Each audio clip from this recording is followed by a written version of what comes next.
Terminó el 2025 y arrancó con mucha fuerza, diría yo, el 2026. Escribí unas letras que quiero compartir con todos ustedes y que las he titulado El agente naranja y su incidencia en el mundo actual. Llegó el momento de hacer el balance de lo acontecido con ese agente naranja en los últimos tiempos. A partir, eso sí, de los datos e información que recibí de distintas fuentes, no por ser experto en nada, sino más bien para buscar comprender el meollo del asunto que ha suscitado los hechos de este nefasto personaje caricaturesco. Desde mi óptica, resultó ser el año 2025 un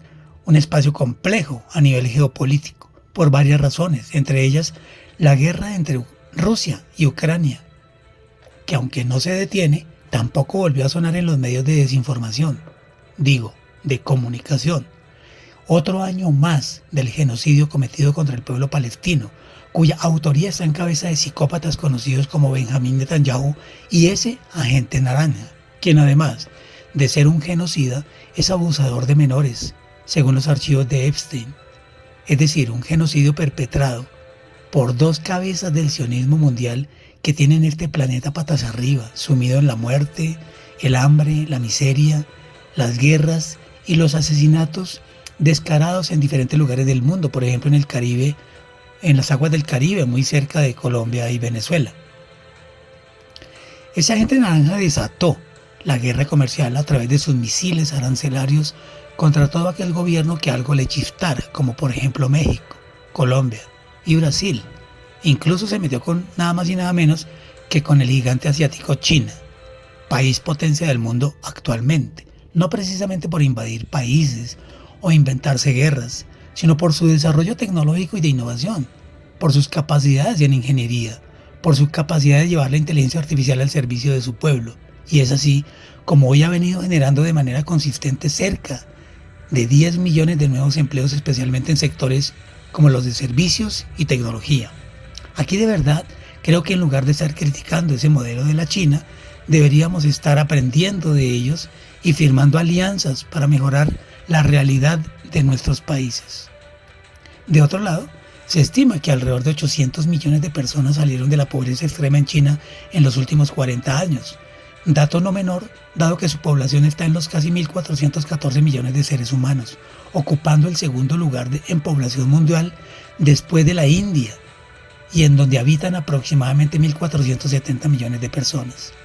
Así que la China no solo se enfrenta sin problema alguno a la gente naranja y sus locuras estúpidas y autoritarias, sino que expande su capacidad comercial con el sur global a través de los BRICS, instancia a la cual está haciendo algunos coqueteos nuestra Colombia, con el propósito de expandir sus aliados estratégicos comerciales y dejar de lado esa dependencia nefasta y única con los del norte, para quienes por muchos años no hemos sido considerados como otra cosa más allá de ser su patio trasero, y así nos va. En medio de su locura, el agente naranja anduvo diciendo que se apoderaría de Groenlandia, a las buenas o a las malas, por encima del gobierno de Dinamarca, que también anexaría a Canadá como su estado número 51 y que volvería a tomar Panamá a cualquier precio bajo su poder y dominio. Ese mismo sujeto amenaza permanentemente a los mexicanos y en su narrativa imperialista y dictatorial se inventa cárteles de drogas y decreta, según sus palabras, a gobiernos como el de Venezuela como narcotraficante, así como define en su afán de etiquetar a los que no se arrodillan, como es el caso de Gustavo Petro,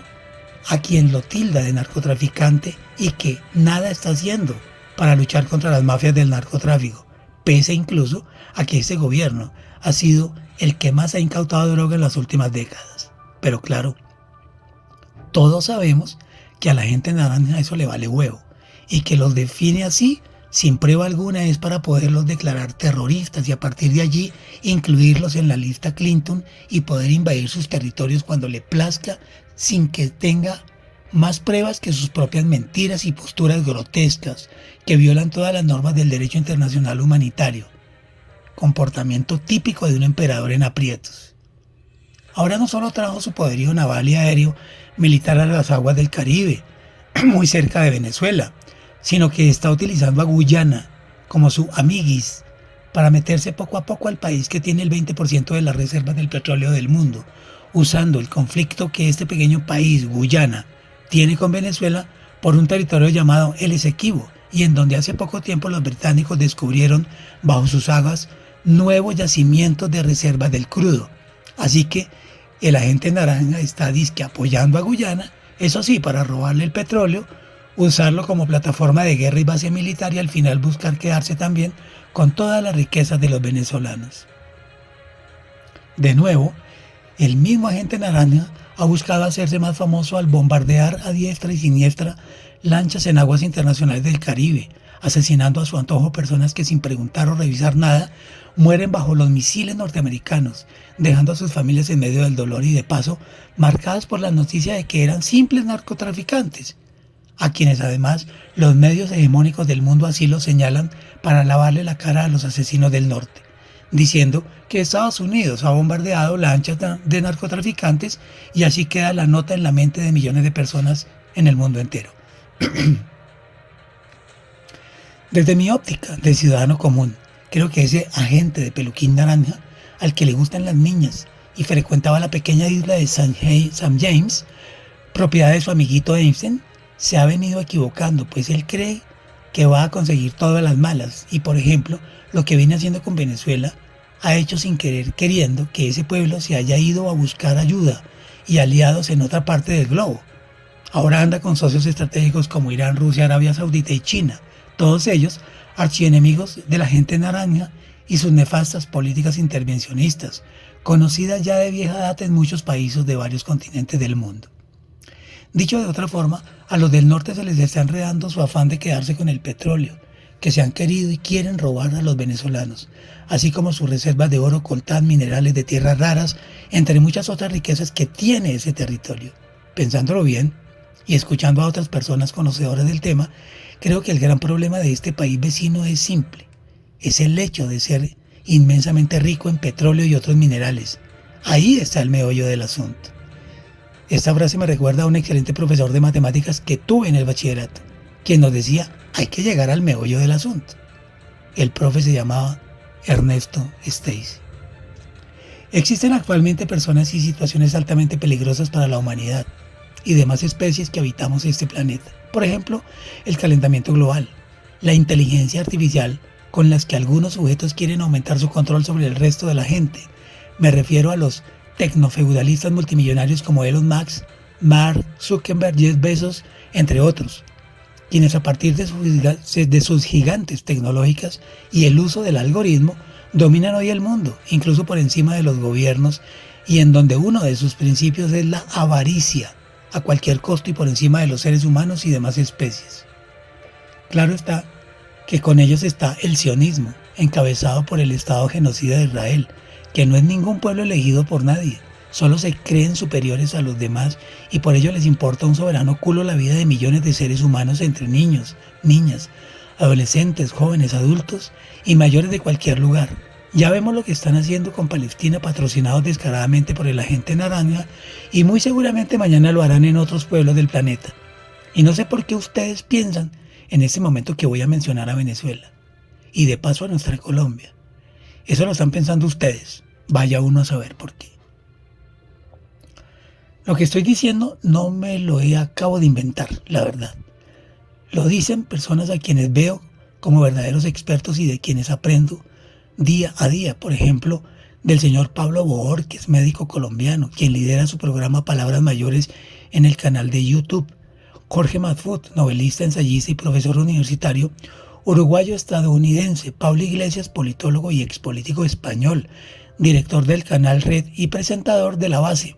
junto a su equipo de trabajo periodístico conformado por Ina Afinogénova, Irene Sugasti, Manu Levín, Marco Terucci y Estefanía Veloz, entre otras voces que escucho para buscar entender razones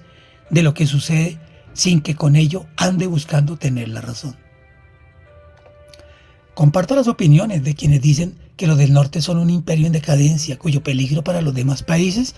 está en su inestabilidad, su manera de agredir y ese colapso interno que se vive al interior de muchos de sus estados. La fantasía y la película al estilo de Hollywood, esa que nos vendieron desde el año 1973, la del petrodólar, se está desinflando. El imperio está súper endeudado, incluso con su archienemigo, la China, Y aún así, el del peluquín naranja está peleando con la cuchara, como decimos en Colombia, armándole camorra a esa potencia asiática cada vez depende menos de las relaciones comerciales con los gringos, pues de manera geopolíticamente inteligente puso su mirada en otros países de este lado del mundo. Buscando el final de este cuento, que por momentos se parece a una película de terror, a una del agente 007 James Bond o incluso una historia apta para Ethan Hunt, el héroe de Misión Imposible, les cuento que el otro peligro para los pueblos y su bienestar está en la injerencia de la gente naranja en las elecciones disque democráticas de países como Ecuador, Chile, que acaba de volver al pinochetismo bárbaro de los nazis, Bolivia, Argentina, en donde les dijo que si no votaban por el payaso de Milei, no les prestaría los 20.000 millones de dólares, y así fue. El pueblo jodido y en la mala terminó cediendo ante semejante amenaza gringa. En Colombia existen cosas buenas, cosas malas, y se encuentra a menos de 6 meses para que el pueblo salga a las urnas a elegir el próximo gobernante, y acá no me detengo a decir mucho más allá de invitarlos a todos y a todas a revisar con objetividad y sin apasionamientos ni sentimientos de odio por salir a destripar al que piensa diferente, que revisemos la historia no contada por Caracol RCN, la revista Semana Blue Radio, El Tiempo y otros medios desinformantes y que son reptantes del establecimiento. Invitarlos a que nos demos el espacio para leer y escuchar muy bien y con pensamiento crítico las propuestas de los candidatos. Preguntémonos sobre su viabilidad y si éstas responden a las necesidades del pueblo. Veamos que estén alineadas con la garantía de los derechos de las personas en temas como la educación, la salud, el empleo, seguridad, desarrollo de la agroindustria, en la manera como pueden llegar a potenciar al país en materia de conocimiento e innovación, ahora que el mundo vive la cuarta revolución industrial y que ya casi entramos en la quinta. Mejor dicho, los invito a que no nos dejemos meter los dedos a la boca y salgamos a votar conscientes de que esas propuestas en cabeza de sus candidatos y partidos van a brindar mejores condiciones en la calidad de vida de las personas y desde luego del medio ambiente.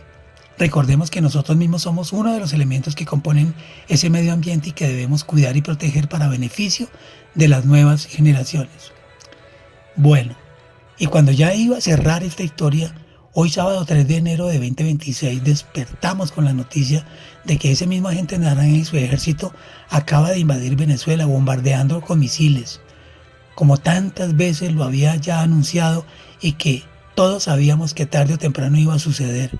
Eso demuestra una vez más su barbarie, su comportamiento de imperio en decadencia y el supremacismo que ha demostrado siempre para apoderarse de los recursos del país que se les venga en gana. A estas horas me pregunto no solo por el futuro de los venezolanos, por las razones que los noruegos tuvieron para darle el premio Nobel de Paz a una señora vergonzosa y que pedía a gritos que tanto Estados Unidos como los matones de Israel vinieran a invadir su propio país. Y ya sabemos el por qué. Me pregunto igual por cuál será el futuro de Colombia, pues al parecer el conflicto bélico inventado por los gringos tarde o temprano terminará jodiéndonos a todos en Sudamérica. Ojalá me esté equivocando. También me pregunto cuáles serán las reacciones del mundo en general y específicamente de las Naciones Unidas, de Rusia, China, Arabia Saudita e Irán. Otras voces europeas como Francia, Reino Unido y más cerca aún los pronunciamientos de Brasil y México como potencia del Cono Sur. Y bueno, para todos los valientes que han llegado hasta aquí,